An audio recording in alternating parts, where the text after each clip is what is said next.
Hey, welcome everyone, or welcome back if you've been to our prior couple of sessions as we've gotten started today. I'm going to introduce two awesome in-house speakers that we have. I'm so thrilled to introduce you to two of our faculty, faculty and a chair for the Department of Psychology today, who's going to provide an awesome presentation for us. Dr. Tonia Parker is an associate professor and chair for the Department of Psychology here at American Public University System. She's also a licensed professional counselor in Georgia and a former team leader for the disaster mental health team at the Augusta, Georgia chapter of the American Red Cross. She also volunteers with the East Central Georgia Public Health District's Medical Reserve Corps, the Georgia Critical Incident Stress Foundation, and the Augusta Richmond County Community Emergency Response Team. She has about 25 years of experience in providing crisis intervention services and about 20 years of experience specifically in providing disaster mental health services and psychological first aid. She's especially passionate about protecting the well-being of first responders and others who expose themselves to trauma through helping others. Thank you for being here, Dr. Parker. And we have Dr. Laura Bryant, who's an assistant professor for the Department of Psychology here at American Public University System, specializing in organizational psychology. She's also a personnel psychologist for the U.S. Department of the Navy, specializing in norm reference test development and job analysis for enlisted ratings. Prior to her current position with the DON, she worked for Lockheed Martin, developing the aviation selection test battery for prospective Navy and Marine pilots. Dr. Bryant has over 15 years of practice working with the military and in the organizational psychology field. She's also served on multiple boards in her local community, including the West Florida Library Board of Governors and the Northwest Florida District 1 Board, acting as chairwoman on both. She was previously a Big Sister in the Big Brothers Big Sister program. It was named Escambia County Big Sister of the Year. Most recently, she presented at the International Personnel Assessment Council with two of her colleagues on the challenges faced by government testing organizations as a result of COVID-19. Her research interests include gender in the workplace, race in the workplace, testing and assessment, organizational restructuring, leadership development, and military psychology. In her spare time, she enjoys oil painting, playing in her garden, traveling, and going to the beach. So thank you so much, Dr. Bryant, for being here as well.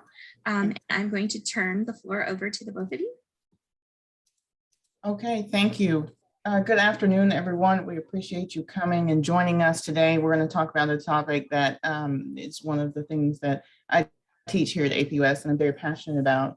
And we have talked about this a lot. Taking care of our students and also practicing some self-care for us during these trying times.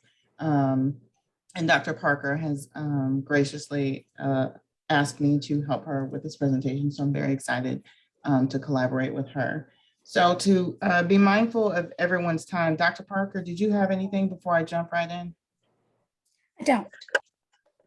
Okay. All right. So let's go ahead and get started. So we'll be talking about mental health issues in the classroom and what we can do to help with any of those as we see them, both for our students and for ourselves. So first, let's talk about what is psychological first aid.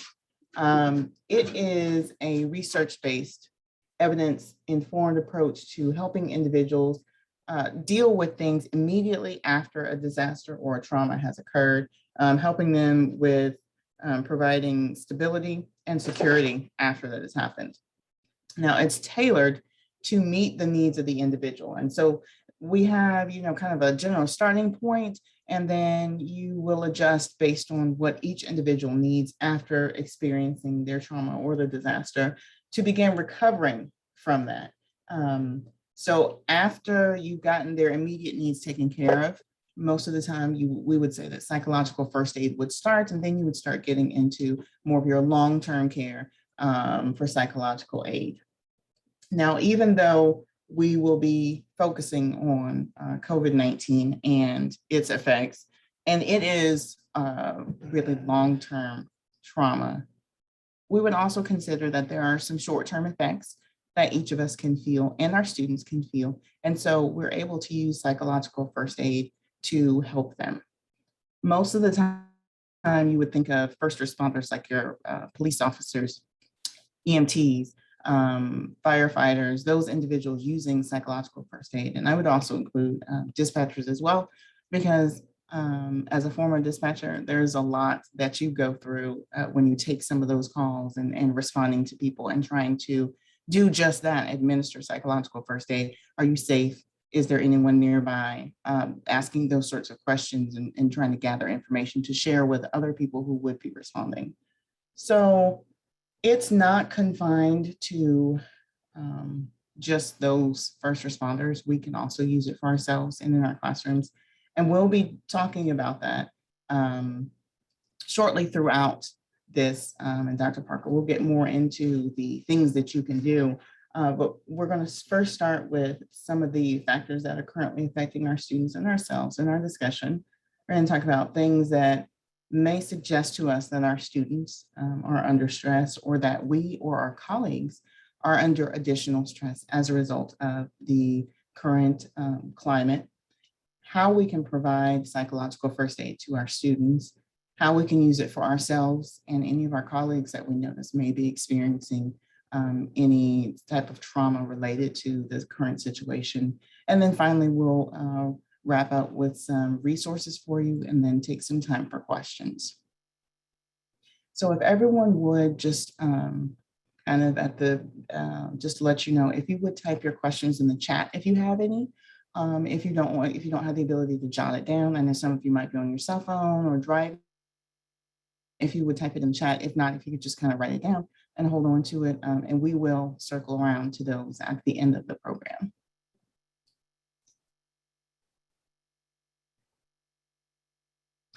What are some of the current issues that are affecting students and faculty? Oh, that's a big one. So let's start with COVID-19. And COVID-19 is such a big one. It gets its own slide. And we have a few other things we will discuss in a moment. It has changed a lot of our lives. COVID has restructured some of our living arrangements, the way we do business, the way others conduct business with us, interactions with other people, even those that we may have previously been close to or are currently close to. Some of these changes that we want to think about when we're talking about what our students, ourselves, and our colleagues might be going through, including death of loved ones. I'm sure most of you remember, a year and a half ago, it was believed that this was mostly a virus that affected the elderly. And so a lot of people were not necessarily as concerned. And that has morphed, unfortunately. And I say unfortunately because it is unfortunate that it affected anyone, but it is unfortunate that we were under the impression that there was a large group of us who were immune to its effects. And that has turned out, sadly, to not be the case. So when we talk about death of loved ones, people may not have considered things like their spouse suddenly dying. They may not have considered losing their child, or a parent who was not in the category that would have initially been considered at risk as being over a certain age. So some of our students, ourselves, our colleagues, may not have considered end of life care or end of life situations. We may not have had life insurance policies in place. We may not have thought about, the medical bills that would come after someone has passed on, loss of income, those sorts of things. Long-term illness of family members. So long COVID is becoming a reality. And also some of the health issues associated with having COVID are affecting people longer. I personally have a really good friend, and he was 38 and got COVID. This was about a year ago.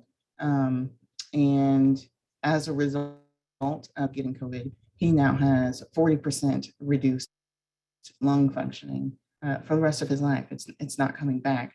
And so as someone who's in the military, he will be looking, unfortunately, to cut his career a little bit shorter because of the strain it is putting on him. And thankfully, he will be retiring from the military, so he will have some of that health care, but not everyone has that option. It may not be something that people have considered, the additional costs associated with having long COVID or some of the effects that it has caused to people's bodies. Caring for members who are ill, that's another big one. When we're talking about what we might be going through, it could involve quarantine for yourself, for others, for children. That's, additional time that you're not doing things that you might have wanted to do or might have needed to do. And along with that, we'll talk about also childcare issues. And that was a big one. I think it was a big wake-up call in the US, especially related to how important childcare and how important schooling is. And it has just kind of become something that a lot of parents have relied on. And it's not, I wouldn't say it's a negative, but it is something that when it was not available, it really caused a hardship for them. And in some areas, it's still not necessarily readily available. One of my coworkers said that when childcare started opening back up for her children, she actually stood in line starting at 1 a.m. in the morning to try and get into one of the childcare facilities because the lines were so long and so many people were trying to get in. And she said she was not the only parent that was there that early in the morning waiting for them to open back up at 6 a.m. Other effects were if you did not have childcare or your children were not able to go to school because a lot of schools went remote and some still are, parents were not really prepared. Our students were not really prepared to have to, manage their child's education in addition to their own education, not to mention trying to hold down a job. That's a lot. And for some of the students, especially the smaller, the little ones, it was more difficult for them to sit at home every day in front of a computer screen as if it were a traditional classroom without that individualized attention or the interaction with their classmates. So that was a distraction for the students, for some of our faculty as well, who may have had children at home who were smaller or had cognitive disabilities or additional needs, trying to work remotely, even as a faculty member, and you have, your kids at home all day, you don't really get that break, perhaps to grade papers like you normally would be able to while they're in school all day, or work on discussions or post-it discussions, because when they come home, then you're involved in dinner and showers and, getting them ready for bed and homework and that sort of thing. And that without that break, it made it very difficult for a lot of faculty and students. Inability to travel. And I think many of us did not consider long-term how this would affect us, but even if you could not go, I travel a lot to Orlando, Miami, Atlanta, North Carolina, because I have family and friends there, and not being able to get out and travel, it really was kind of depressing for me. And a lot of people have felt that way if they travel overseas or if they had family overseas and international travel was stopped. My big sister is stationed in Germany currently, and we had planned a family trip to see her. And unfortunately, we were not able to see her for about a year. And we're a family that sees each other about 2 to 3 months. Even though she's in the Army, we either go to her or she comes to us. And so having her all the way in a foreign country and not being able to see her at all, especially Christmas and Thanksgiving last year, was very hard. And a lot of other families experienced that, especially some of our military families, not being able to get to their loved ones or have their loved ones come back home. Housing, my goodness. Housing it's huge in our area, in my local area. It is a big deal. The rent moratorium, as all of us know, has ended, and that has put strain on families. There's no real clear guidance, at least in my local area, as to whether landlords will be asking for much of the back rent that they are owed, or if they are just going to move forward, keeping in mind that the landlords often still had to make those mortgage payments if they still had mortgages on those properties.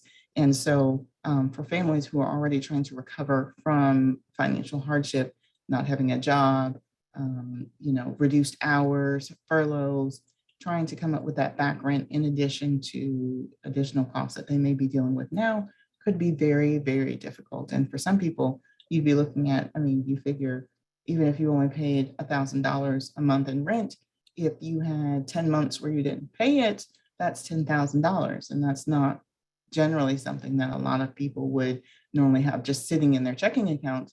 Because if they did have it, they would most likely have been paying their rent. So the fact that back rent could be coming up could cause some additional strain on both our students, some of our colleagues.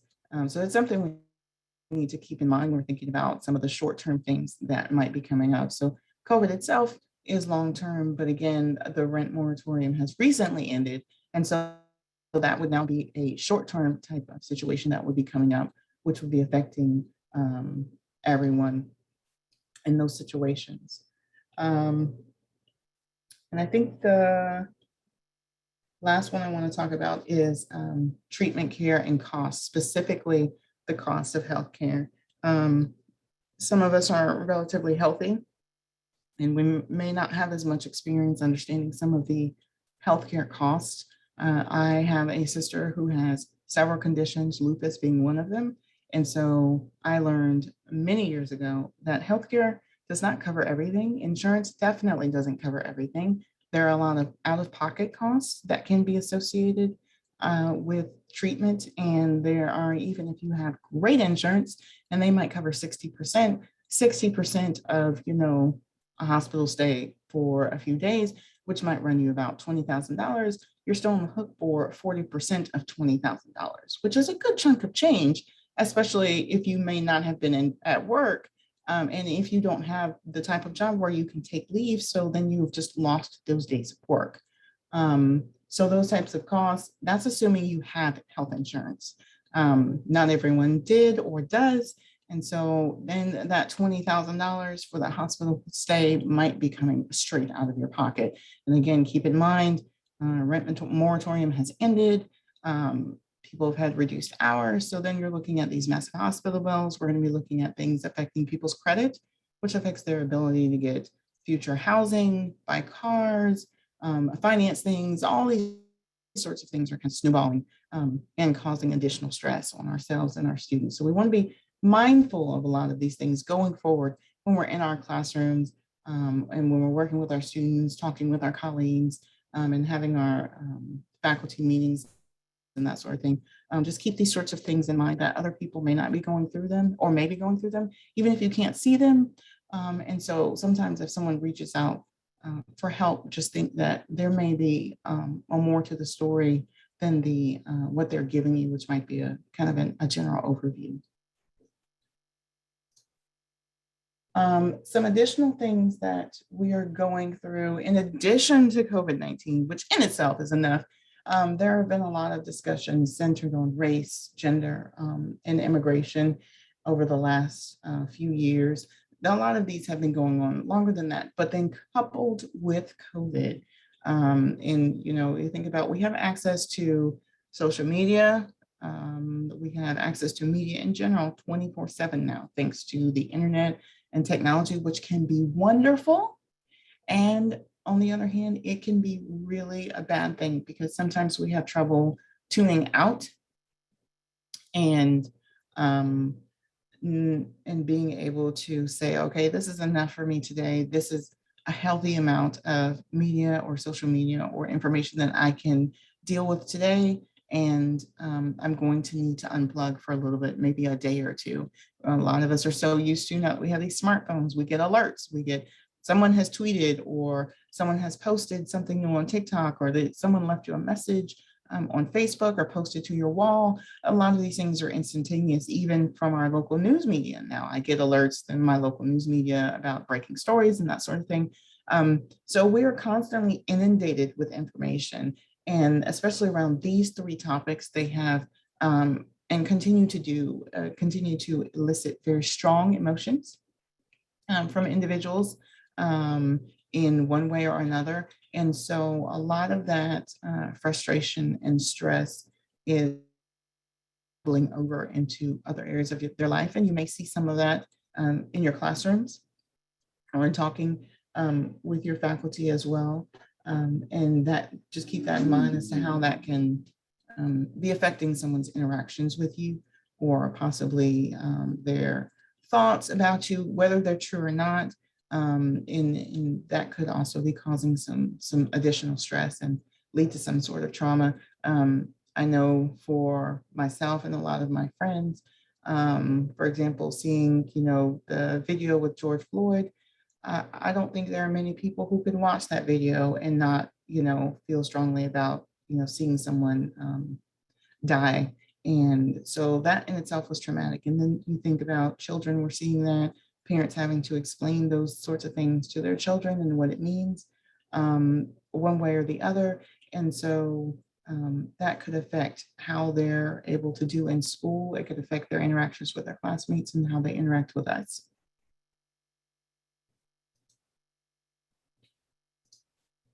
So what are some signs of stress? Especially when we're talking about our students, there are numerous ways we interact with them. And I've listed a few up here, but there are some other ones, including, like if you have Zoom meetings with your students, phone calls with your students, text messages can also be taken or considered ways in which you can look for signs of stress. My students text a lot. I'm a texter. I'm not a phone call person. I do take phone calls from students occasionally, but I find a lot of them are good with just texting me or shooting me a quick email. And that works well. And if we need to schedule a Zoom meeting, we do that quite a bit as well. So things you can look for that might indicate, and I say might indicate because it doesn't necessarily mean that it will, but things that you can look for in your discussion boards. And depending on the class you teach, this may be something that you would be more likely to see. So for example, we have in psychology, we've got multicultural psychology, we've got psychology of disaster, psychology of combat. And generally these are courses specifically that I can think of off the top of my head that we discuss topics like race, gender, immigration, PTSD, terrorist activity, those sorts of things, which bring up a lot of memories for individuals and can also cause a lot of stress. And we can see strong emotions sometimes in those discussions. So look for things like an unusually long discussion post, especially if your student is normally only posting a few sentences or a paragraph. If you see something that's suddenly like 4 or 5 paragraphs, and you're looking at that, look to see, and sometimes tone can be assumed, but it may be incorrect when we're reading things digitally, as we all know. But just look for signs that this may have possibly brought up a memory for students. For example, in my psychology of terrorism class, I'm always mindful that I have a lot of military students, and I have some who have served overseas in Iraq, Afghanistan, or in other areas where there has been combat. They may have lost friends, loved ones. And so some of these discussion questions can bring up memories for them, could be triggers for PTSD. In some of my other classes where we do talk about things specifically like PTSD, a lot of people think of military, but PTSD can also be something that you get as a result of other trauma, for example, like sexual assault, sexual abuse, going through a severe weather event like a hurricane, a major hurricane. Think Katrina. For us, we didn't have Katrina here in Florida. We had Ivan and Andrew even further back. So when you go through those sorts of things, the wildfires in California are another great example. If people lose everything that they have, material wise, and you are starting all the way over, that can cause some serious trauma. So not only should we be thinking about ways that trauma triggers may happen in our classrooms related to the military, but also think about other things as far as, losing their homes, death of loved ones, that sort of thing as well. Those could be triggers, or the questions could trigger those memories. So just be mindful of that when you're looking at your discussion posts. If it seems unorganized, especially if your student is normally very organized, they write very well. And this discussion post just seems to be all over the place. Helter skelter, you're not even sure if possibly Jack Sparrow wrote this thing. It looks like Fear and Loathing in Las Vegas. You can't make heads or tails of it. Consider that that may also be signs that there is some trauma there, and the student may be dealing with some issues. And then I would also say anything that appears to be filled with very strong emotion, fear, anger, remorse, guilt, hate, any of those types of strong emotions that we would associate possibly with negative feelings. Then I would say, just kind of check in on your student and make sure that they're doing okay.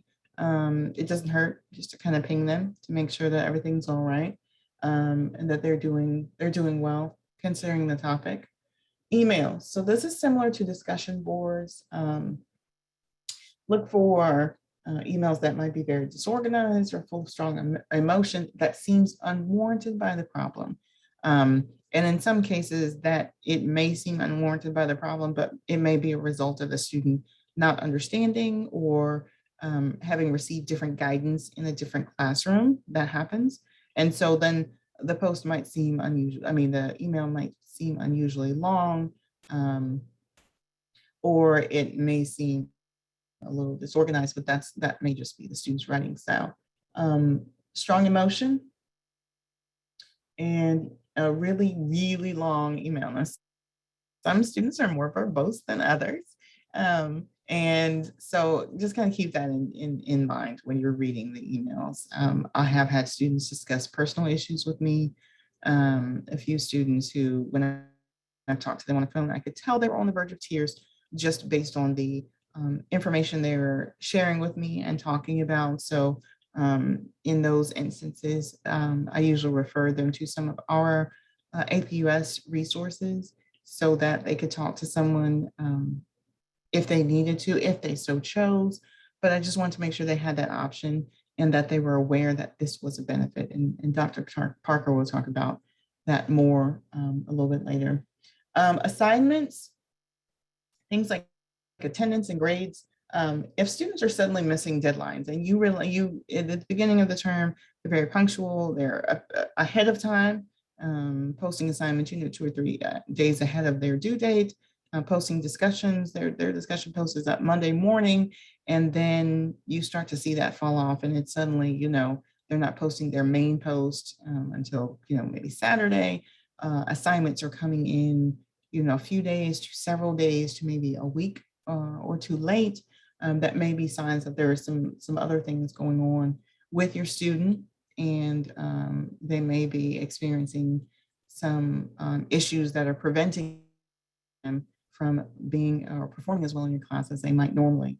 Sudden drops in grades as well would be a possible indication that there may be something going on and along the lines of grades, changes in the level of effort or quality that are being put into assignments. If you have a student who has great writing assignments, wonderful discussion posts, they are responding to, 6 or 7 of their peers each week consistently. And then, week 5, that suddenly seems to drop off. Their assignments, when previously they might have given you 2 or 3 times the number of required words in an assignment, and now you're getting less than the minimum number of words required in assignment, or less than the minimum number of pages. That could also be an indication that something else is going on that we might want to check on and just make sure they're not dealing with something and just have not gotten a chance to let us know what is going on.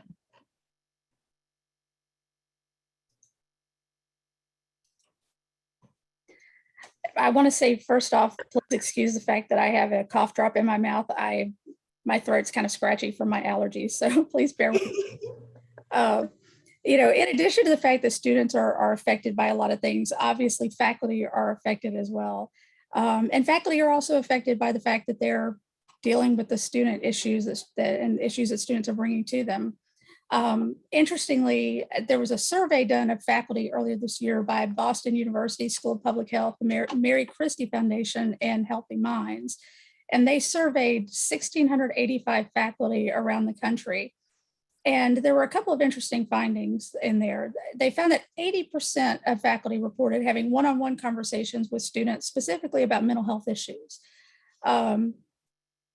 Not unexpectedly, women and gender diverse faculty were more likely than male faculty to have students bring those issues to them, but both had high numbers, high percentages of people that had students bringing those issues to them. About 20% of faculty reported that dealing with student mental health issues actually has affected their own mental health. Nearly a third report that having 2 or more symptoms of depression specifically. In addition, we are seeing signs of burnout in faculty. Some of this is related to COVID. It's probably exacerbated by COVID, and some of it is just, the work and all of the other stresses that are going on in general. Signs of burnout include disillusionment, dreading work, not wanting to start your day, loss of energy, feeling exhausted, finding yourself more cynical towards students and the job overall, lack of motivation, trouble concentrating, trouble decision-making, being more irritable, not being satisfied with your accomplishments like you normally would be, or, a loss of empathy and just not caring. And dealing with student traumas or otherwise witnessing the traumas of others can also lead to something called secondary trauma. And secondary trauma can be just as powerful as trauma related to direct experience. Laura, if you'll go to the next slide. I want to hit some highlights of some things that we see that are signs of traumatic stress. And I want to point out a couple of things first. These are highlights. This is not an all-inclusive thing. Just because I don't mention it doesn't mean that it's not normal under the circumstances. And I also want to point out that for most people that experience a traumatic event or are dealing with secondary trauma will have some reactions, but most people will go on to be okay without necessarily having any intervention. It's a relatively small percentage of people who will need professional intervention because of it, but it's something to be mindful of, because when you recognize it's happening with you, it can be discomforting just that you're having those reactions and you worry that something is wrong with you, and it doesn't necessarily mean anything is wrong with you. We find that the signs of traumatic stress typically hit 5 different domains. We see physical reactions, and hopefully most of you are familiar with some of the physical signs of stress, but there are things like stomach issues, sleep problems, changes in your appetite, having fatigue, increased heart rate, and just aches and pains in general. And one you might not think about is actually having to pee more frequently. That's, when you have increased adrenaline in your system, that's actually one of the side effects of that boost of adrenaline. We also see cognitive effects. People become more forgetful. They have problems making decisions or problem solving. They get easily distracted or easily confused, may have more nightmares, or an overall lack of motivation. And just, something to mention with the nightmares, one of the things that we've been seeing in one of the psychology classes, there's an assignment where students write about their sleep habits and dreams and those kind of things. And here in the last few weeks, as you can imagine, a lot more of those dreams have been geared toward the situation in Afghanistan.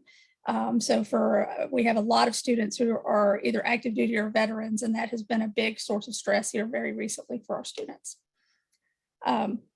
We also see people affected emotionally, having more nervousness, being more irritable, mood swings, depressed mood, feelings of helplessness or hopelessness, or just overall feeling powerless, or feeling numb, and having, a loss of interest or loss of pleasure in things that used to be fun. We also see behavioral factors, including they can be crying a lot, or they can be lashing out at people and, fighting more with family and friends, or withdrawing from others, aside from the social distancing thing. Obviously, we've all had some withdrawal because of the social distancing, but beyond that, when you have the opportunity to interact, you just aren't interacting with people. Being more fidgety, also increased substance use, alcohol and other drugs, and avoiding tasks and, again, having difficulty starting your day, kind of like, you have the lack of motivation to start your day. Well, actually not starting your day until much later than you normally do. We also see people affected spiritually, and you can be affected spiritually regardless of what your belief system is, because spiritual can include things like having a loss of sense of meaning or sense of purpose in your life, just kind of not knowing, what your purpose is anymore. For people who do believe in a higher power, it can be anger at God, or loss of faith. It can also be the other way, with people clinging to beliefs kind of to the extreme of where they normally would have been. Somebody that normally goes to church on Christmas Eve and Easter, all of a sudden they're there every Sunday and every Wednesday Bible study or whatever is typical for their faith. So those are all signs that we see spiritually and how people are impacted. And of course, suicide is also a concern. We have to be concerned with the possibility of suicide of students, but we've also seen an increase in suicide in faculty across the US. In the past few days, I've heard of two particularly, and it doesn't matter your discipline. Mental health people are not unaffected by this. The two suicides I heard about in the last few days have been someone who's a professor of social work and someone who's a professor of psychology. Not here, they've been at other universities in the US, but those are just ones that I've heard about in passing. That doesn't mean it's not happening, in many other places. And we're also seeing an increase in suicides in healthcare workers. And some people are both, they're faculty and they're actually have a practice in the community.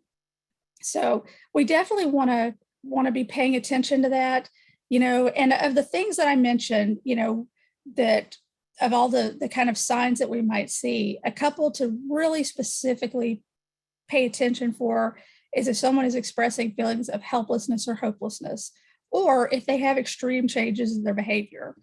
And by extreme changes in behavior, that doesn't necessarily have to mean to the worse. It could be to the better.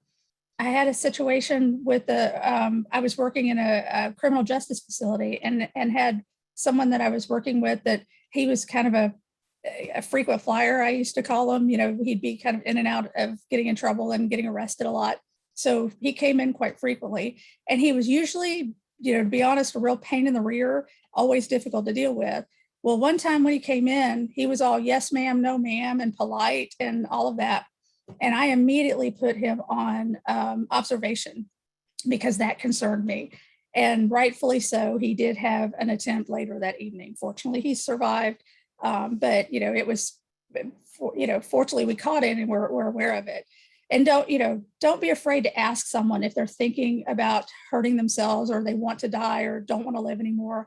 If you suspect someone may be suicidal, it's always important that you follow up on that. And I will give you some resources in a bit for doing so. So how do you help? Well, the first thing I want to say is remember, your job is not to fix their problem. Don't take on people's problems as your own. You can only do what you can do. You can offer help, but you can't fix it for them. And you want to do some basic things. You want to provide, psychological first aid is basically providing some level of comfort and stability, stabilizing the situation. If somebody is in, showing extreme emotions or whatever, you want to help them calm down. You want to stabilize the situation. You're also wanting to observe for signs that the person does need professional care, that they're going to need, referral to some resource, and you want to connect them with the appropriate resources. But sometimes all someone needs is to talk and have someone listen to them. So don't be afraid when you're talking to somebody. Don't be afraid of sitting with someone in silence. Sometimes it's just a matter of just being present with somebody. The fact that someone is there is calming and helpful. You want to, in talking to somebody who's in distress, you want to acknowledge their pain or stress. Acknowledge where they are. And try not to judge. It's really easy sometimes, and particularly faculty that are starting to experience burnout and being cynical and all that. It's really easy to fall into the, oh God, this, what's this excuse and all of that kind of thing. But it's important to remember that sometimes, everything is subjective. So sometimes things that we may not see as being a big deal may be a big deal to that person, and we don't know what else is going on in their lives, and maybe this was just the last straw. So, try to be compassionate and recognizing where they are, and not where you think they should be. You want to help people to make reasonable choices to address their needs. For example, you maybe have a student that might be facing overwhelming demands on their time. Maybe they had an unexpected deployment or a family emergency come up. Maybe they're not thinking about the fact that they could file an extension to give them additional time and take some of that burden, stress of all those deadlines off of them a bit. So helping them to kind of see what their options are and making reasonable choices can be helpful to people. You also want to encourage connection with social supports. Social supports are critical when it comes to things like traumatic stress. They're one of the things that is most likely to help people. This could be a little bit difficult, obviously, with the online thing, but you might ask them, have they reached out to, family or trusted friends? If do they have a spiritual resource they can reach out to? Is there somebody that they've talked to? Do they have somebody to support them? That's an important piece of information, and connecting with them, those people, as best you can. You also want to connect people with practical resources. Is this a student that could benefit from working with disability services? Maybe they have a long-term health issue that they could benefit from accommodations. Could they benefit from talking with one of our chaplains? And our chaplains, they don't just do faith-based care. So that's something to keep in mind. They also are there to just, offer compassion and to help connect people with resources. Is it a situation where their advisor could help them figure out a plan for maybe taking a certain classes together, might not be the best idea. There might be a better sequence of classes that helps reduce some of the burden on what they're experiencing. Faculty, could they benefit from being connected with our benefits team to discuss things like FMLA or whatever other resources they have available? And, you want to connect them with professional help whenever you're recognizing signs that somebody might need to talk to somebody beyond just, having the friend to lean on kind of thing. Laura, if you'd go to the next slide. Now, there are a few things you want to be careful of when you're interacting with people who are in crisis or have experienced a traumatic event. A big one is making promises you can't keep.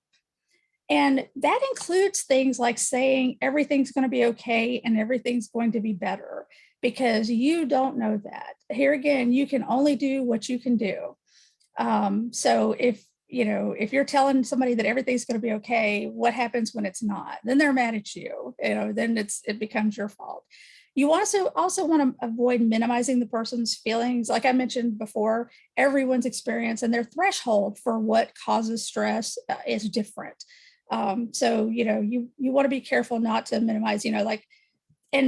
Things like minimizing can be something as simple as saying, oh, well, that's not so bad. At least this didn't happen. At least it wasn't worse. Those kind of things that can be very minimizing. An example in dealing with disaster situations, it comes up where, maybe somebody's house burned down, and it might be tempting to say something like, well, at least everybody got out and everybody's okay. But you may not know that maybe that person that's house just burned, maybe they lost their mother a couple months ago and everything they had left of their mother was in that house and is not replaceable. They're probably not going to want to hear, well, at least everybody got out, so it's okay. So those are, pay attention to what you're saying and think about, is it something that could be seen as minimizing where they are? You do not want to ask for details of a traumatic event. If somebody's expressing that they've experienced something like a disaster or whatever, it's okay if they want to tell you the details just spontaneously. They're telling you those things, although be protective of yourself that, again, you're not taking on their trauma. But listen, but don't ask for details. We should never push anybody to talk about things because they may not be ready to talk about them. And that can actually cause harm if you're not careful. And again, like I said, don't take on their problem as your own. It's not your job to fix it. It's okay to say, I care. I want to help you figure this out. It's not okay for you to try to fix it for them and do it for them. You want to put the care back in their hands. Laura, if you'll go to the next slide. So there's some basic things that you want to consider in terms of taking care of yourself. Whether you're a student or whether you're a faculty member, there are some things that you can do to take care of yourselves. First be mindful and practice basic stress management techniques. These include things like getting enough sleep, getting exercise as much as some of us hate it, eating balanced meals. I would say when you're under stress, you want to be especially careful about your intake of sugar, caffeine, and alcohol. And the reason for that is that those three in particular feed those stress chemicals in our body. When we're experiencing stress and we have our adrenaline heightened and all of those chemicals heightened in our bodies, those will actually feed those. Now, I'm not going to say avoid them completely, but be mindful that you're not using more than what you normally would. For example, if your normal thing is to go home from work and have a beer, and watch TV for a little while, that's fine. You just want to be mindful that that beer doesn't turn into a 6-pack, 12-pack, or, whatever that's not typical for you. You also want to engage in fun activities and low stress activities, like reading, listening to music, watch a movie, things that, that you find soothing. You also want to triage your workload and in particular for faculty, because I know if you're full-time faculty here, you have quite a heavy workload, and it's something we are constantly trying to work on, but it is what it is.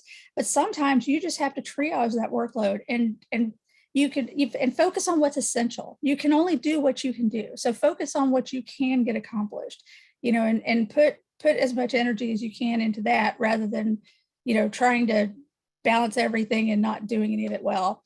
Set reasonable goals for yourself and don't beat yourself up over unreasonable expectations. Like I said, we have a very high workload. So sometimes it just keeps getting piled on and piled on and piled on, and you can only do what you can do. You want to, if you find yourself becoming overwhelmed, you might want to remove yourself from some non-essential obligations. Maybe there's a committee that you're on that, it's just one thing too many, and they don't necessarily need you, that they could go on with who they have or find somebody to replace you. You might want to take a step back, look at the things that you can let go of, at least temporarily, until things are back in a better situation. And don't be afraid to ask for help covering things if you're overwhelmed. Faculty in particular, if you find that you're getting behind in your classes, reach out to your supervisor. We want to help. If we need to step in and help cover, or if we need to find somebody to help cover the class, whatever we need to do, we're going to try to help you to do that so that you can help take care of yourself. You also want to be patient with yourself and with students. One of the things with the COVID thing that we've been seeing, you can't expect people to be working at the same level of productivity as they were before. That burnout has been setting in for some time now, and it's not just for us, for the faculty, it's happening for students too. That lack of motivation, that difficulty getting started, or even, not just avoiding tasks. A lot of us are doing that. I've done that myself. I'll be one of the first to say I've been experiencing that. So be patient with yourself with those things, and with your students and coworkers. Do stay connected with other people. It's been challenging with the pandemic and the social distancing, but there are ways to do so. One of the things that some of us have done, we've been having Zoom happy hours, just getting together and checking on each other, and just that time to talk. I've actually, ironically enough, I've probably spent more time with my colleagues in the last year, when we have not been able to travel and see each other in person, than I had in previous years, when a couple times a year, some of us actually wound up traveling and getting together in person. And that's a good thing, because that social support is important. You do want to, take time to engage in relaxation techniques. There's a lot, if you, Google, look on YouTube, there's a lot of things out there, a lot of different activities that you could do, and some that'll walk you through, like a guided meditation. Take days off. You are allowed to take a day to unplug and engage in hobbies or whatever. You should not be working 7 days a week, 24/7. you should have a day off where you just completely step away from things. It's important for your mental health, and your ability to be productive. And for faculty and staff, don't forget that you have the EAP as a resource. And again, I'm actually in a moment going to share a list of resources as a document in the chat that everybody can download that will include resources for students and for faculty in terms of reaching out to get help. But the employee assistance program works kind of like if you were in the UL presentation earlier for the service for students. It works similar to that, but it's for faculty and staff where you have so many sessions, that they will do with you. And then they can connect you with somebody in the community for ongoing care if you need that. Next slide, please, Laura. So I've already been mentioning some of these, and like I said, I'm going to share a document in the chat when we get to questions here in a moment. But we've mentioned some of these already. For students, if you've got a student that's having issues, reaching out to the chaplain, connecting them to the UL services, reaching out to disability services to see if maybe there's something they can do to help a student, or even advising to maybe check on a student, or to help out. If you're a faculty member or staff member dealing with a student that's in distress and you're concerned about their safety, the chaplain is going to be your first go-to, because they've got the quickest turnaround time, and they can do wellness checks and whatnot to try to check on that student. And faculty, in addition to, I mentioned the EAP, reach out to the benefits team. They may know of other resources. Like I said, FMLA may be an option if you're having health issues.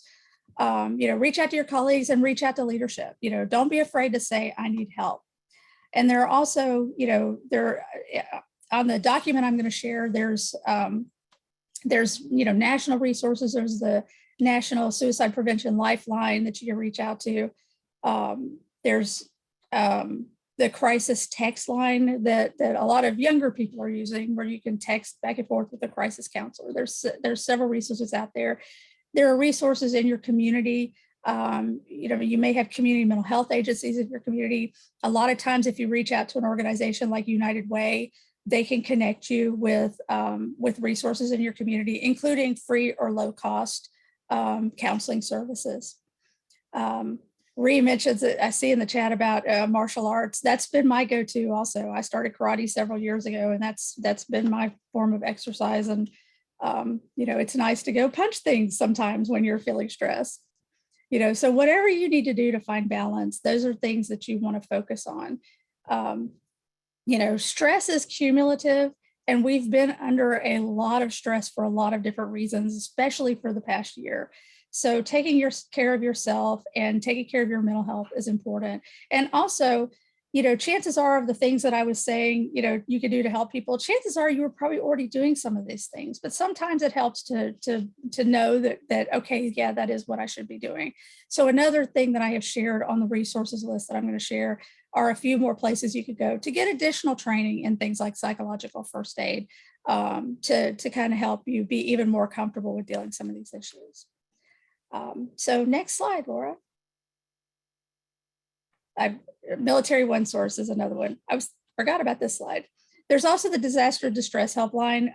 If it's a situation specific to disasters, the Substance Abuse and Mental Health Services Organization has a specific helpline for that. And next slide. So that's a whole lot of information that we've been throwing at you. And I ran through a lot of stuff really quickly. So at this point, what questions do you guys have? Or if you guys have any stories or anything like that that you'd like to share with us as well, or share with the group of, maybe some examples you personally have had. I know we've been putting some in the chat for the people who haven't been in the chat or don't see it. Do you have any things that you're using? Like I posted in the chat, I'm going and taking some of my stress out on my garden weeds. So it's great for the garden, let me tell you, because the weeds, it's not working out well for them right now. But a lot of my stress, just getting outside in the sunshine and playing in the dirt. I'm a play in the dirt kind of girl. has really helped me de-stress and be better prepared to help my students with their stress.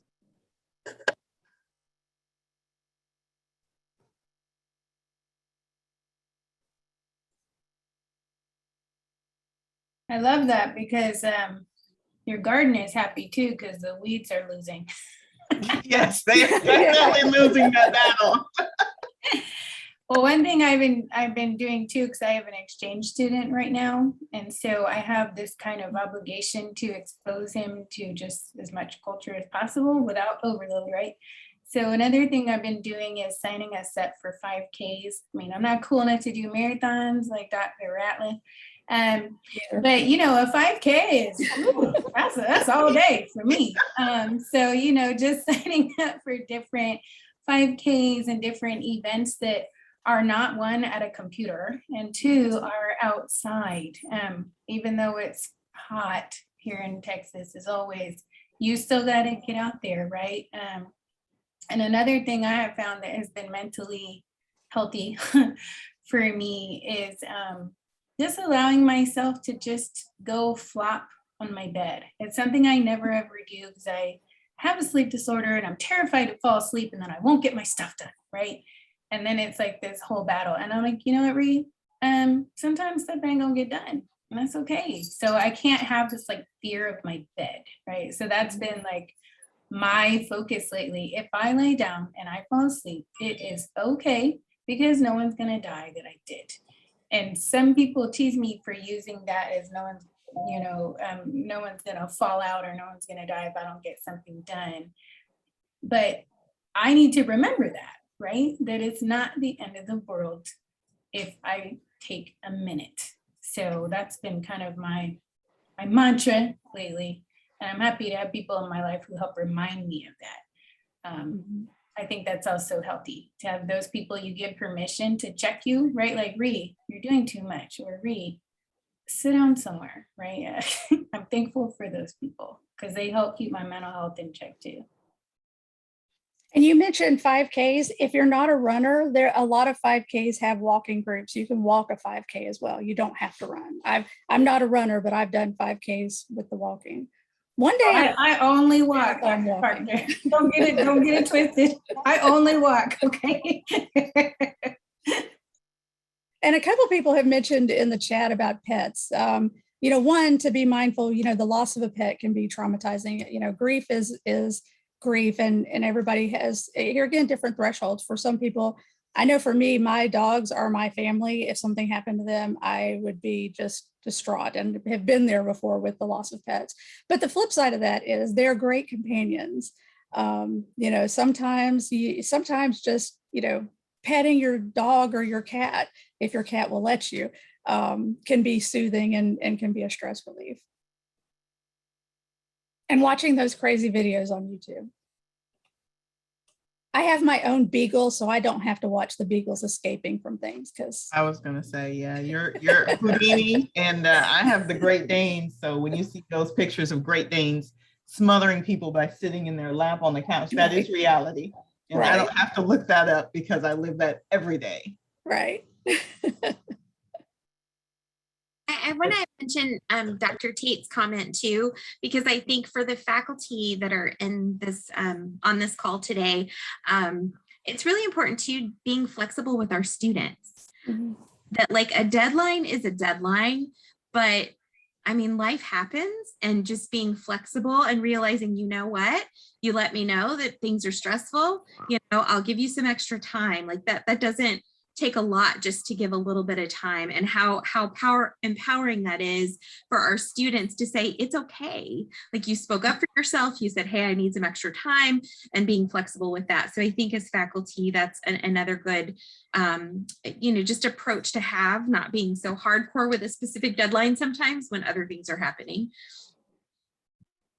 And that's where the not beating yourself up comes in too, because I have had the experience, I mean, let's be honest for the students in the room. I've had the experience of having faculty who were not that compassionate either, you know, and it happens. And you have to weigh your options. And sometimes we do have to just accept the consequences that come with them. You know, I've had situations where I was just too sick to do, and faculty wouldn't work with me. but I just accepted the fact I couldn't do it. And, I dealt with it later. So, don't beat yourself up. If you can't do, you can't do. Just self-care, right? Yes.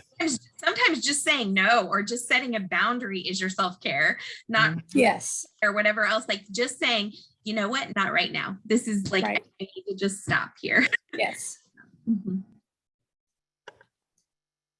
I like the mention of the 5Ks. I've never walked one, but I do walk a lot. I have some nature trails. I'm actually lucky that I have a nature trail that's about 3.5 to 4 miles, about 5 minutes from my house. It's on a boardwalk and it walks through our natural marshlands and wetlands. So if you go in the morning or in the evening, you get to see, we have river otters, we have deer. It's actually in the birding migration area. So a lot of the migratory birds come through and kind of stop off as like a rest area, like a highway rest area.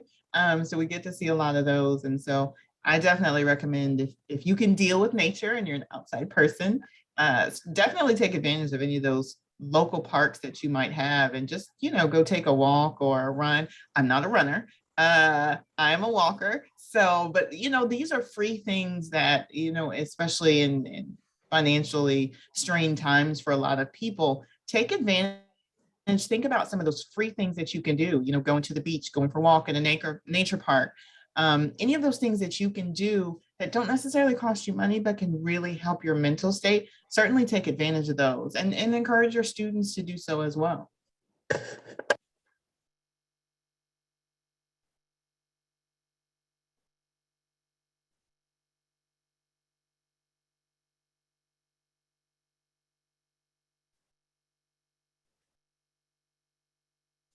I think I'd like to add too that as a chapter, our chapter, one thing we do is we promote Stressless Week twice a year at least, in coordination with our National Active Minds kind of parent, I guess you call it.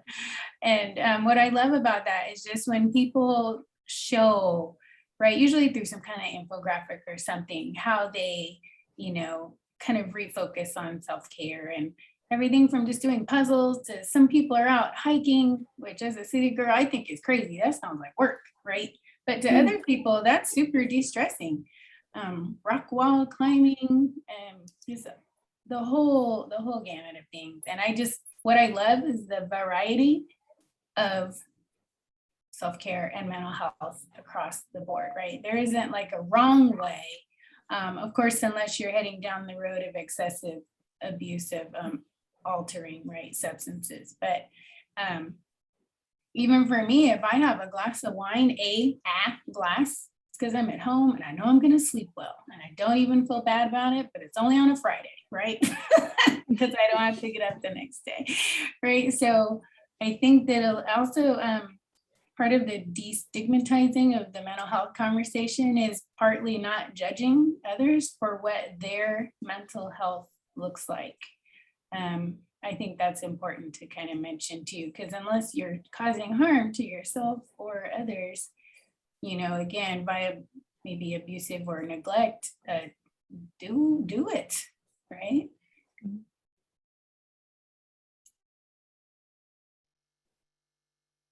To go back to the question of burnout, because I was really interested in that, and you keep reading about how more people are leaving the workforce now for different reasons, and it seems like burnout has become sort of this chronic issue. You talked a bit about self-care, but for all of us who have to keep working and might be experiencing burnout, what are some ways that people can kind of keep working through it or can cope with that while going on with life? A couple things. One, as much as possible, you want to catch it early, because there is kind of a tipping point where if you get too far into burnout, where your best option is changing jobs. So you don't want to let it get to that point before you catch it. But catching it early, as far as like work, variety helps. If you can add more variety into what you do, try to do some things that maybe aren't your typical day-to-day thing. That can be challenging sometimes if you've got a heavy workload, but where you can do so. As a matter of fact, as crazy as things are right now with, some of I have a new position, and I'm, learning a whole new position, and things are nuts.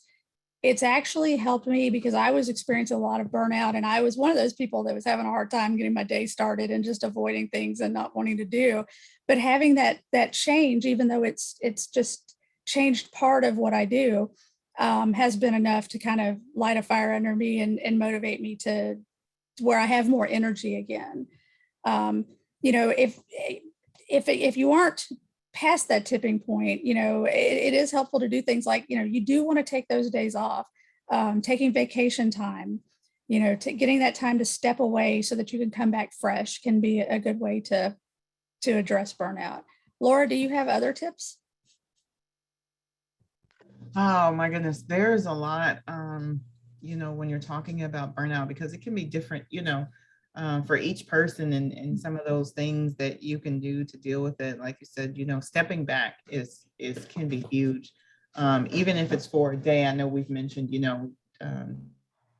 taking a day off, kind of removing yourself from the classroom. And that's something I have a hard time doing a lot of times, is taking that. I am one of those people who will be in my classes 7 days a week. And sometimes I just have to remind myself to step back away from that. And when I start to feel myself getting burned out, I will usually reach out to my best friend or my sister. And like Ree mentioned, I have those people, thankfully, in my life who will tell me, you're doing too much. That's just the bottom line. You're doing too much. And we're all done with that for tonight. And so we will do like a scary movie night or something like that, which now actually COVID kind of forced us to learn this. We can all watch a movie at the same time, and then we're just all on FaceTime together. And so, in the very scary movie parts, we're like, don't go up the stairs, don't go up the stairs, like they can hear us. And so we're all, doing that together. But that really helps me just kind of take some of that time out. I also personally, I do have a therapist, and I have an interesting family dynamic in which my mother has lived with me for probably about 20 years now. She's been unable to work, and my sister has also lived with me because she is unable to work. And so years ago, we both discovered, my sister and I, that we are very close. We're extremely close when we talk about everything, but there are just some things we cannot talk to each other about. And so we made the conscious decision to go and get a therapist. And she sometimes, depending on how things are going, we see her more often than not. And it has really helped us just to have that person to talk to. And it's not necessarily, a lot of people think I need a therapist because something's wrong or I'm diagnosed with a condition. My sister, for example, has lupus and is unable to work, and she is a hard charger like I am. And so she has a master's degree. She was going full-time in the police academy, working full-time. And for her, having to give all of that up was really stressful. And so I take care of all the financial aspects of our house. And so when things come up and she needs healthcare and it's not covered by insurance, and she has to come to me and say, it's going to be $5,000 for this treatment, that stresses her out, because she knows it's more money that I'm going to have to spend. And she can't really talk to me about that stress. And I understand that. So for her, going to talk to her therapist helps. For me, I might be stressed out, like I need to get these discussions graded. I need to get these papers graded. And, we have this going on in the house, and I'm not motivated. And I will go and talk to my therapist and be like, listen, my sister's not doing well, and I'm stressed out about that. And I've got students emailing me, and I don't know what it is this term, but this term I have some of those students who seem to just really try my patience. That happens. I don't know. Sometimes there's just that class. And so I can talk to my therapist, and that really helps me with the burnout, because I will get, to a point where I'm dreading opening my inbox, because I'm like, oh, I know there will be emails waiting on me, and I don't want to read those emails. So, there is a stigma, like we mentioned, about mental health. And I think that's one of those things, even as faculty, we still need to keep in mind, there's nothing wrong with going and talking to a professional. If you feel like maybe talking to a friend is not enough, or you have some things that you want to share privately with someone else. So I think encouraging people to take that step is important as well for that burnout. Yeah, Rachel's commenting in the chat about, forcing herself to log off at dinner time and taking that time away, taking that time to step away, honoring your time off, because your job is not 24/7, 365, is important, and nurturing your outside interests. We need to do better about having balanced lives. And the job is just a portion of our life. It should not be our whole life. And at the same time, another thing that's helpful to me is I do have work colleagues that, we've kind of got a support group of our own that we reach out to each other. So having people that you can commiserate with sometimes can be helpful too. If you've got people that you can, talk you off that ledge, if you're feeling like you've just had it, this is the last straw, that can help you kind of put things in a different perspective, that can be helpful too. Does that help answer your question, Jenny? Dr. Douglas? It does. Thank you so much. And I love that caring for yourself card. That link in the chat was excellent too. So thank you. Yeah, I love that. If you didn't see, there's a link in the chat that will take you to a card that's specific to compassion fatigue, and kind of walks you through a couple different ideas. One other thing I'll just share, just from my experience. I know that I'm not full-time at APUS anymore, but when I was a program director, what I would do often, because it is so hard to stop sometimes, because there's just more and more work that's there. So what I used to do is I would unplug my computer, and when my computer would say, hey, low battery, I'd go, up, time to take a break. I'd go plug it in and go do something else. And so that's how I structured my day, because I noticed that I was working 15-hour days, and easily those who are in leadership at APUS, that that's very possible to be doing that. And so that's how I would kind of structure things. The other thing that I often do as well, and I still keep up this habit, I've been doing it since grad school, is keep what I call a sunshine file. And it, because there's also something called, the opposite of compassion fatigue is compassion satisfaction. And if you remember your purpose and what your purpose is and what you're doing, it's really helpful. So I keep this sunshine file that just reminds me of my purpose. And so I put things in there, like if I get an email from a student that, is like, thank you so much for helping me with this, or, whatever it might be, I throw it into that folder. And then when I'm having a really stressful time, I'll go and take a look at that, just to get myself back to compassion satisfaction and out of that kind of burnout space. So. Yeah, I noticed one of the things on the card is, telling a private joke or whatever, humor is important too. And there's a reason why first responders and people who work with kids have very sick sense of humor. We're very twisted, and we, play lots of practical jokes on each other. That's a major stress relief for a lot of people. So, don't be afraid to find things to laugh about. Sometimes the best thing to do is laugh. Sometimes I will get an email and I just laugh, because I'm like, okay, I'll just add that on the pile and here we go.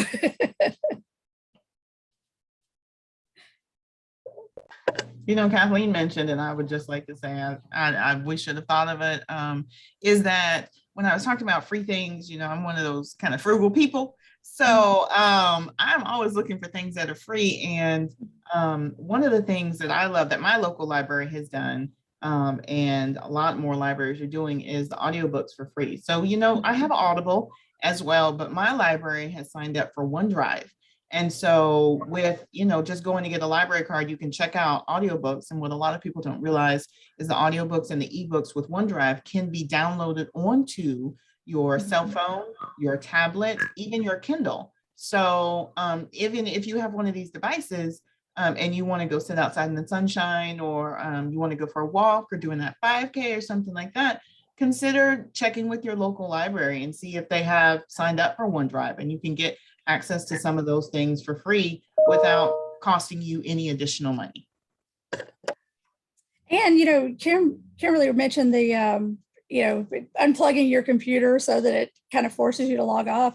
There are apps out there that will do that on your computer and on your devices where it will force you to take a break at periods. So that's something to consider also. And Kathleen mentioned about there being a cable channel with comedy. I want to mention the flip side of that too. When you find yourself under stress, sometimes stepping away from things like the news is important. With everything that's been going on, having the news on 24/7 is not the best idea. When disasters are going on in the world, watching that 24/7 coverage is not good for your mental health. Take breaks away from that as well. I just want to say I second the unplug the computer move. That is top level genius right there, because you can't be like, oh, just let me send one more email, because your computer is like, nope. Have to go charge, plug me in, and you go recharge while I recharge. Like I'm all about that. And I think I might incorporate that into the home as far as my 14-year-old's cell phone. Your 14-year-old will not thank you for that at all. He will survive. I bet you know that. So I'm all about it. I'm loving this. That and turning off the Wi-Fi in the house at certain times. Oh yeah.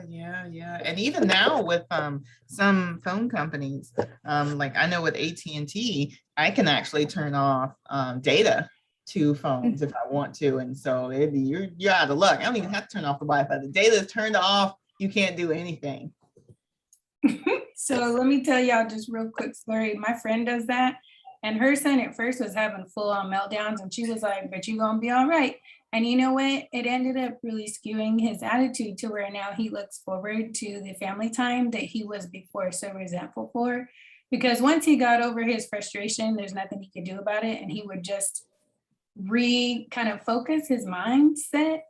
Then she said she got to the point where she didn't have to do that anymore because he would just walk away. And I thought, sometimes we got to strong arm and we got to play God in our own house if we have to when it comes to that connection virtually. But once it's there, it's there. And I think that's a beautiful thing. If it resorts to doing that, do it. My son is too afraid to get on his phone when he ain't allowed. So I'm still at that power level. We'll see as he gets older. And if someone is to the point, because this can happen to us as well, if you find yourself to the point where you're absolutely nervous being away from your technology or have a meltdown when the technology is not available, that's a huge red flag. That means you need to take time from that technology. You need to find a way to get the breaks because it's not healthy. Yes, and I want to share something we learned. Kim, I don't know if you remember this. We went to the Active Minds conference a couple of years ago. And one of the sessions I was in, the gal was talking about actual research they've done. And it's a syndrome, and it's called phantom alert syndrome or something like that. And by the way, this is not teens. This is actually full adults that quote unquote suffer from this. I don't want to use that word flippantly, to where they actually think they have a buzz on their phone or notification, even when it's not, because of that connection to the dependence of the phone, whatever it is. I don't know. I was in there. I didn't raise my hand very often, but I was amazed at how many people really, this is a real thing. And we can't say, oh, these young people. It's not just young people. My mind was blown. I had no idea because I'm such an ogre and I disconnect as often as possible. But I am in the minority, I learned that day. It was very, very surprising information for me.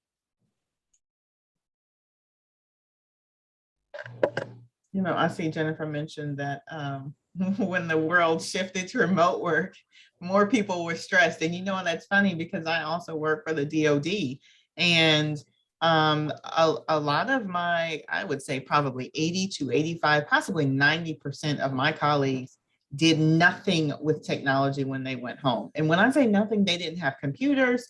They were not doing any, type of remote work. I've got supervisors who still have flip phones. They don't even have a smartphone. Like they're punching the button 3 times to get to the letter T when they're sending a text message. So for them having to go and the Department of Defense, the government really just went telework overnight. Overnight, it was take your laptops home and you are now not coming back in the office.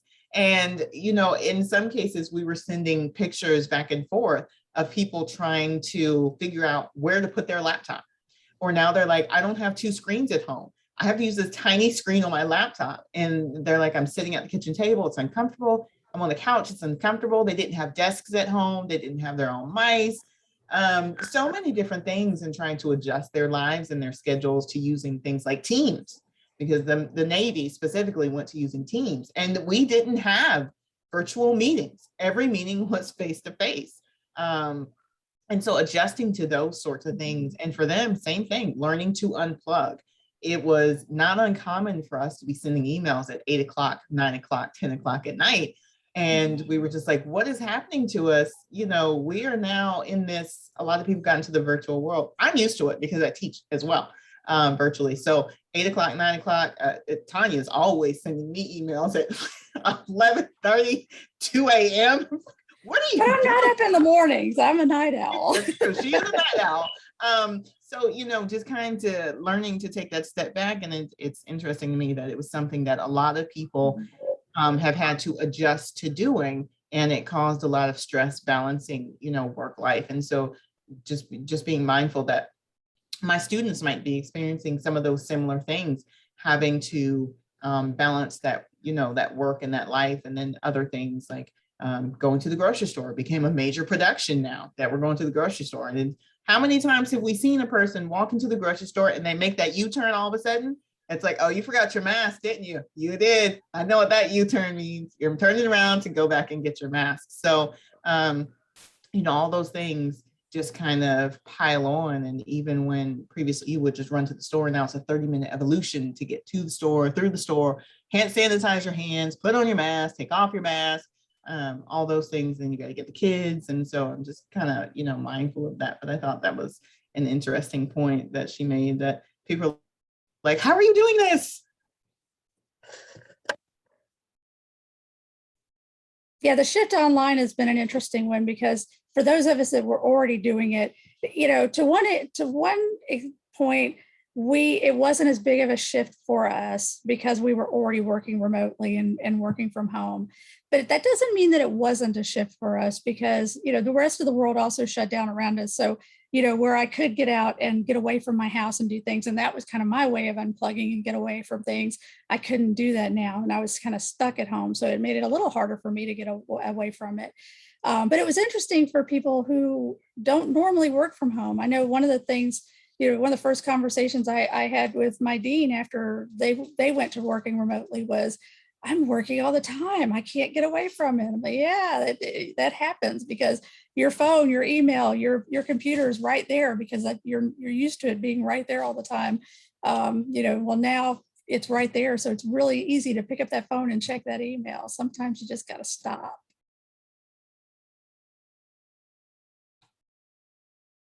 Yeah, you notice you don't get emails from me at like 9 in the morning. Definitely not.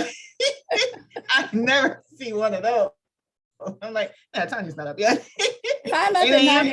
It's because I had a meeting. I can send her an email at like 7 a.m. or 6 a.m. when I'm up and moving around. I'm like, yeah, she won't see this for a few hours.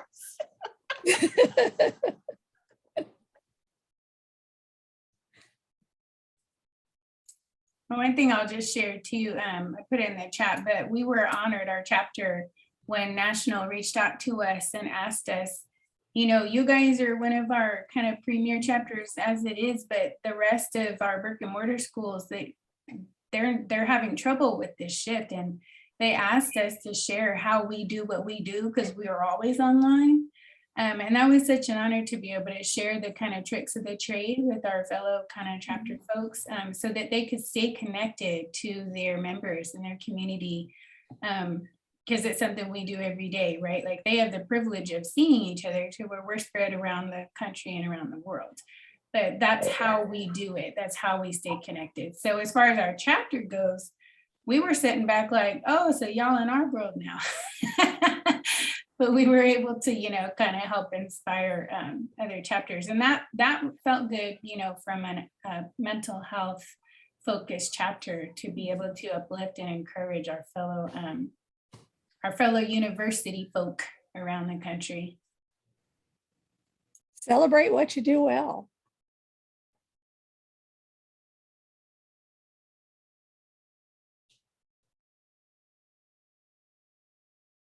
And that's another, Jennifer Kramer posted about helps your when you can helps when you yourself can help.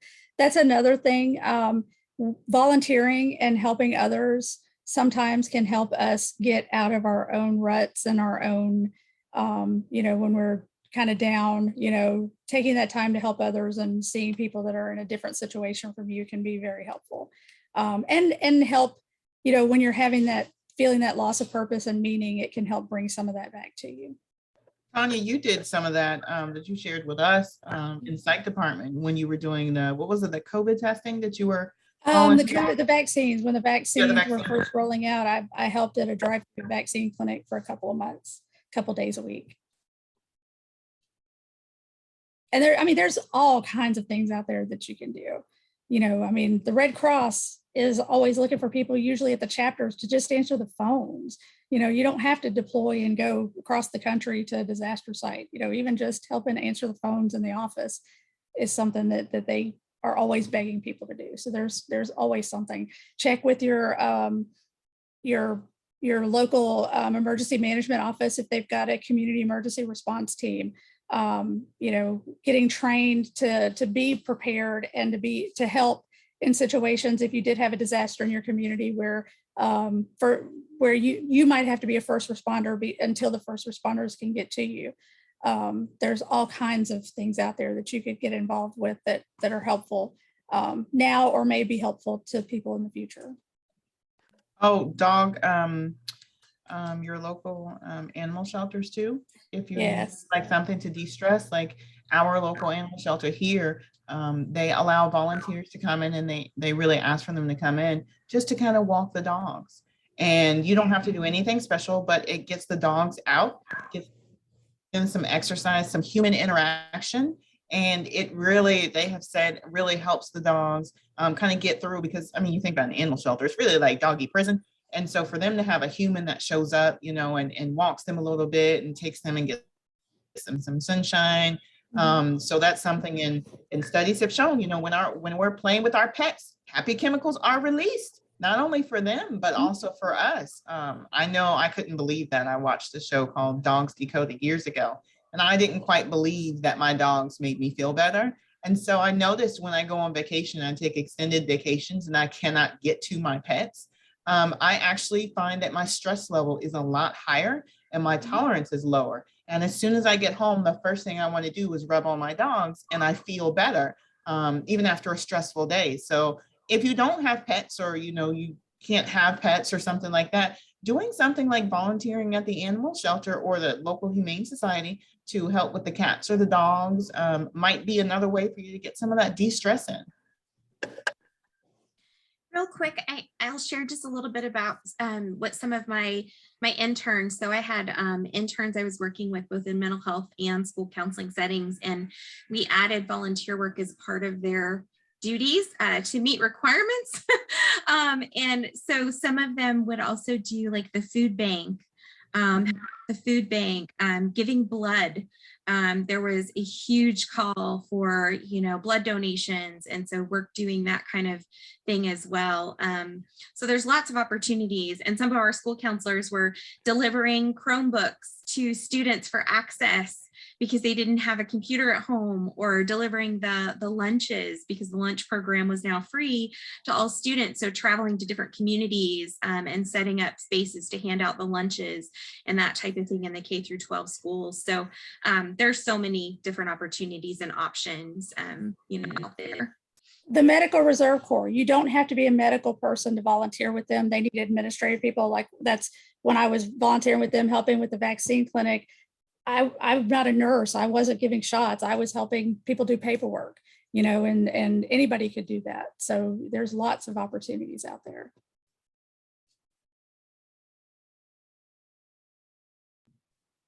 Rachel, that's great. My son tried twice and he fainted both times. He tried to give blood, so I don't think he can go through the platelets process.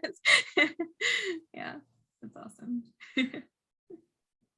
And one Braves tickets, that's a pretty good perk there. Even more self-care added to it. It looks like it's 4 o'clock, so I'm going to turn it back over to you guys. I really appreciate everybody that was here today and all your questions, and wish everybody the best, and take care of yourselves. Yeah. Thank you. So thank you to Dr. Parker and Dr. Bryant for sharing all these ideas with us, and really preparing, particularly faculty and staff and working with students, and recognizing, some of the difficulties that we're facing personally, as well as our students. I'm appreciative of your experience and your expertise you've shared with us, and we will take a break for 30 minutes to come back for our last